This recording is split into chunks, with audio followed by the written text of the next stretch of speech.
बिस्मिल्लाहिर्रहमानिर्रहीम अस्सलाम वालेकुम। साइप्रस में स्टडी वीज़ा पर जाकर हमारे लिए वर्क अपॉर्चुनिटीज़ क्या क्या हो सकती हैं, इस हवाले से हम पहले भी अपनी मुख्तलिफ वीडियोज़ में बात कर चुके हैं। आई वाइज एजुकेशन के सीईओ डॉक्टर हमाद नईम आज हमारे साथ मौजूद हैं।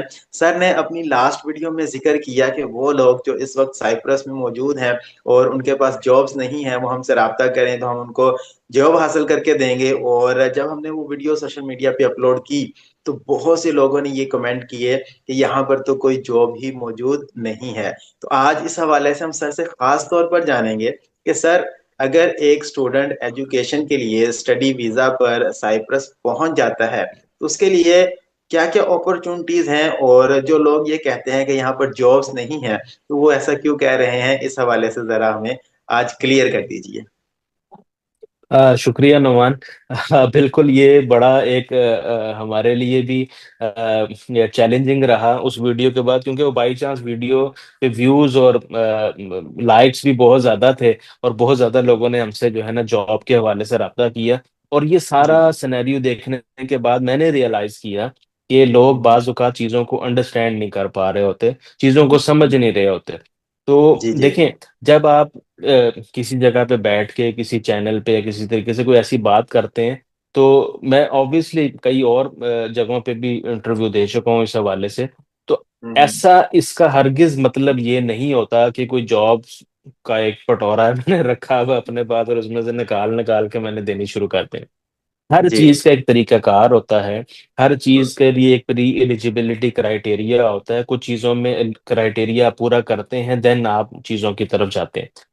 जी। जॉब्स चूंकि साइप्रस में बहुत ज्यादा थी और हैं भी, हम्म। अभी भी रश तो बहुत ज्यादा हो गया है, लेकिन फिर भी जी। आपको जॉब्स मिल जाती हैं। ओके। लेकिन कुछ फैक्टर्स ऐसे होते हैं कि जिनको आप लोगों ने अंडरस्टैंड करना होता है। बच्चे नॉर्मली उन चीजों को अंडरस्टैंड नहीं कर पा रहे। एक तो ठीक है। साइप्रस जाके ये उम्मीद लगा लेना कि एयरपोर्ट से उतरते साथ आगे कुछ लोग थाल लेके खड़े होंगे कि मोस्ट वेलकम, आए सर, आके सीधा अपनी जॉब वाली सीट पे बैठ गए और इतने पैसे लेना शुरू कर दें। तो ये बिल्कुल अननेचुरल सी बात है। आप दुनिया के किसी भी मुल्क में चले जाएं, चाहे जी। वो यूएसए हो, चाहे वो ऑस्ट्रेलिया हो, कनाडा हो, यूके हो, कहीं पे जी। भी इस तरीके से जॉब फौरी तौर पे अवेलेबल नहीं होती। ओके। हर मुल्क में जाते साथ ही सबसे पहले सेटलमेंट होती है, आपके लिंक्स बनते हैं, फिर आहिस्ता आहिस्ता जॉब अपॉर्चुनिटीज की तरफ आप जाते हैं और आप चीजों को पूरा करते हैं। साइप्रस में इमिग्रेशन का प्रोसेस सबसे ज्यादा अहम है। जाते ओके। साथ ही आपका इमिग्रेशन का प्रोसेस शुरू होता है। कॉलेज आपको, आप रेंट एग्रीमेंट अरेंज करते हैं, अपना बैंक अकाउंट ओपन करवाते हैं। बैंक अकाउंट ओपन करवाने के बाद आप अपने बायोमेट्रिक्स करवा के आप इमिग्रेशन में अपनी फाइल सबमिट करते हैं, जिसके बाद आपको अंदाजन सेकंड सेमेस्टर में जाके पिंक स्लिप मिल जाती है।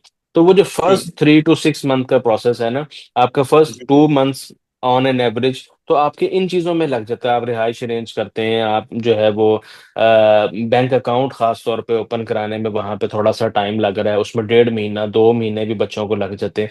ये सारी जी। चीजें पूरी करते हैं। हम्म। सेकेंडली, जो नवंबर, दिसंबर, जनवरी और अंदाजन फरवरी, नवंबर भी बहुत ज्यादा हो गया, एंड ऑफ नवंबर से लेकर जनवरी के एंड तक या फरवरी के एंड तक आप कह सकते हैं कि ये ऑफ सीजन होता है, क्योंकि ओके। टूरिस्ट स्पॉट है। साइप्रस एक हम्म। टूरिस्ट स्पॉट है और यहाँ पे tourism normally in in days में टूरिज्म बहुत कम होता है। मार्च के स्टार्ट से दोबारा टूरिस्ट एक्टिविटी शुरू हो जाती है और जॉब्स बढ़ना शुरू हो जाती हैं। ओके। पाकिस्तानियों के साथ 2 3 4 फैक्टर्स इकट्ठे हो गए। नंबर एक कि एकदम रश बहुत ज्यादा हो गया, साइप्रस की तरफ कोई पहले जाता नहीं जी। था, अब एकदम बहुत ज्यादा। और ये बात भी मैंने लास्ट अपनी वीडियो में की थी, जब कोई भी नहीं जा रहा था तो मैंने कहा था ये देखना कुछ अरसे में यहाँ पे रश लग जाना, तो वही वाली बात हुई। तो जी। जी। रश बहुत ज्यादा हो गया। फिर हम्म। सेकेंडली, वहां पे ऑब्वियसली जब आपका ऑफ सीजन आया तो ये चीजें, फिर साइप्रस मूव करने जाना चाह रहा है शेंजन स्टेट्स के अंदर। तो शेंजन में ठीक। आने के लिए उनको कुछ रूल्स फॉलो करने हैं, जिसमें सबसे बड़ा उनके ऊपर जो बर्डन था वो ये था कि वो लोग जो इलीगल यहाँ पे रह रहे हैं उनके खिलाफ एक्शन किया जाए। तो इलीगल ठीक। इमिग्रेंट्स के खिलाफ बहुत ज्यादा एक्टिविटी शुरू हुई। उसकी वजह से हम्म। जितने भी एम्प्लॉयर्स थे वो डरे हुए हैं। कि ठीक हम है। किसी भी ऐसे स्टूडेंट को जिसकी अभी रजिस्ट्रेशन प्रोसेस, इमिग्रेशन का प्रोसेस कंप्लीट ना हुआ, उसको हम रख लें, तो कल कल हम भी उस शिकंजे में ना आ जाएं कि वो आए किसी और को पकड़ने के लिए, वो स्टूडेंट को पकड़ा जाए, और उसके बाद भी ऑब्वियसली अभी वर्किंग राइट्स तो है नहीं। वर्क राइट्स तो जी आपको लीगली तो अलाउड होते हैं जब आपकी इमिग्रेशन कंप्लीट हो जाती है। तो फिर हम जी भी जो है ना ना पकड़े जाएं और हमें भी फाइन ना हो जाए या हमारा भी लाइसेंस कैंसिल ना हो जाए। तो इसकी वजह से, तो ये तीन चार फैक्टर्स इकट्ठे होने की वजह से वहां पे बच्चों को प्रॉब्लम फेस करना पड़ा है। और ये जेन्युइन बात है कि इसमें मैं ये कहूँ कि जी नहीं करना पड़ा, लेकिन क्या ये हर बच्चे के साथ हो रहा है? ऐसा नहीं है, हर बच्चे के साथ नहीं हो रहा। और ना जी ही 2 3 4 महीने जो बच्चे वहां पे गुजार चुके हैं, कम से कम उन्होंने अपना इमिग्रेशन में एप्लीकेशन सबमिट करके फीस सबमिट करा दी हुई है, उनके पास वो फी रिसीविंग आ गई भी है, उनको नॉर्मली जॉब्स मिल रही हैं। और ये तो सारे बच्चे कह रहे हैं कि कहीं पे भी जॉब लेने जाते हैं, जॉब वहां पे अवेलेबल है, लेकिन वो जी कहते जी। हैं जी इमिग्रेशन लेकर आओ। इमिग्रेशन हाँ, होगी, इमिग्रेशन ले आओ तो फौरी जॉब मिल रही है। तो अब हम इसको थोड़ा सा, इस बात को इस तरीके से रिपीट कर सकते हैं कि भाई जो बच्चे वहां जा रहे हैं वो कम से कम 1 2 महीने का अपना साथ मामला सेटलमेंट के, और ये फिर वही बात है, ये सिर्फ साइप्रस के लिए नहीं, ऑस्ट्रेलिया भी जा रहे हो तो इतना मैनेज करके जाओ। 1 2 महीने गुजारने हैं, आपको जॉब मिलती है 100 बिस्मिल्लाह, नहीं मिलती कम से कम आपके पास इतने हला, क्योंकि यहाँ पे डबल काम होते थे, बच्चे पैसे भी नहीं लेके जा रहे कि जी। जी पता नहीं जी वहां जाके तो हमें जॉब ऑलरेडी मिल जानी थी, और पैसे हाँ, भी नहीं है, रात के खाने के पैसे नहीं है, जॉब ढूंढने जा रहा है तो क्या ढूंढेगा? कॉमन सही सेंस की बात। बात है, एक मेंटल प्रेशर अपना साथ लेके जा रहा है जी, मेरे पास खाने पीने के पैसे नहीं है, और उधर से जी, जॉब तो ऐसे नहीं मिलेगी। जॉब के लिए सही तो बात। आपका कॉन्फिडेंस होना बहुत जरूरी है, आप कॉन्फिडेंट होंगे, मिलेंगे लोगों से, बातचीत करेंगे तो आपको, और जो काम मिलने हैं वो भी ऑड जॉब्स ही हैं, मतलब कोई जी वेटर जी। हो गया, डिलीवरी की चीजें, इस तरह की चीजें। तो वो, हम्म, तो कम से कम 1 2 महीने सोच के जाया करें कि ये आपके सख्ती के हो सकते हैं। जाते साथ ही हम्म, हर चीज हर मुल्क में बहुत आसानी से नहीं मिल जाती।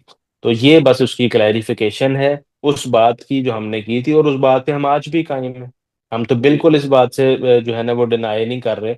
और वो बात भी हमने, ये नहीं मैंने पहले भी की थी कि ऐसा नहीं है कि जी जॉब्स मेरे पास मौजूद है, हमने कहा था हमारे वहां पे बेतहाशा स्टूडेंट्स मौजूद हैं जी जो जी। मुख्तलिफ जगहों पे जॉब्स कर रहे होते हैं। उनको जब हम्म, हम बताते हैं कि जी ये बच्चा आ रहा है तो उसके लिए रहाइश का ऑलरेडी अरेंजमेंट हो जाता है, बच्चे अपने लिंक्स के जरिए, रेफरेंसेस के लिए, और ये सारा काम हम इखलाकन कर रहे होते हैं, इसमें हम हम्म, कुछ चार्ज भी नहीं कर रहे होते। और वो तमाम बच्चे जो हमारी इन तमाम सर्विसेज से फायदा उठा चुके हैं, जी अल्हम्दुलिल्लाह, जी। वो इस बात को एग्री भी करेंगे कि हमने बच्चों के लिए रहाइश के अरेंजमेंट्स, वहाँ पे जॉब्स के अरेंजमेंट, ये सारी चीज़ें वहाँ पे हुई हैं बच्चों के साथ। लेकिन ये सारा कुछ हमारी कंसल्टेशन का हिस्सा नहीं है।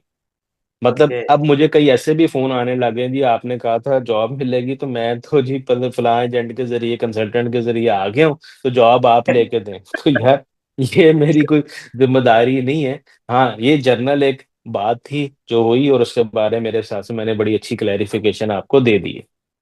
जी जी। बिल्कुल सर, आपने ये बातें बहुत अच्छी तरह से एलेबोरेट कर दी हैं। और अब इसमें किसी को भी किसी किस्म का कोई शक व शुबा नहीं रहना चाहिए कि वहां पर आपको जो बेसिक डॉक्यूमेंटेशन का प्रोसेस है वो मुकम्मल करना लाजमी है। और जब तक आपकी डॉक्यूमेंटेशन कंप्लीट नहीं होगी तब तक जॉब मिलना मुश्किल है। जब आप वहां पर लीगल हो जाते हैं, आपके डॉक्यूमेंट्स कंप्लीट हो जाते हैं, तो फिर आपके जॉब मिलने के चांसेस बढ़ जाते हैं और आपको इजीली जॉब मिल जाती है। सर आपका जी एक यस। मतलब बहुत शुक्रिया कि आपने टाइम दिया और ये जो कुछ क्वेश्चंस थे लोगों के वो आज आपने क्लियर कर दिए। मैं उम्मीद करता हूँ कि हमारे देखने वालों को इस वीडियो से बहुत ज्यादा फायदा होगा। अगर आप कोई बात पूछना चाहते हैं तो आप कमेंट्स में पूछ सकते हैं। अगर आप हमसे प्रोफेशनली कंसल्ट करना चाहते हैं तो आप दिए गए नंबर्स पर राब्ता करके हमसे प्रोफेशनली कंसल्ट कर सकते हैं, हमारी प्रोफेशनल कंसल्टेंसी सर्विसेज हासिल कर सकते हैं। और अगर आप साइप्रस जाना चाहते हैं, साइप्रस के अलावा हमारे पास एक मुकम्मल लिस्ट मौजूद है जिसमें जॉर्जिया, यूके, ऑस्ट्रेलिया और इवन बहुत से यूरोपियन कंट्रीज जहां पर स्टूडेंट्स स्टडी वीजा के लिए जाना चाहते हैं और स्टडी के साथ आप अच्छी अर्निंग अपॉर्चुनिटीज देखना चाहते हैं तो आप हमसे राब्ता कर सकते हैं। अपना और अपने प्यारों का बहुत सारा ख्याल रखें, दुआओं में याद रखिएगा। अल्लाह हाफिज। अल्लाह हाफिज।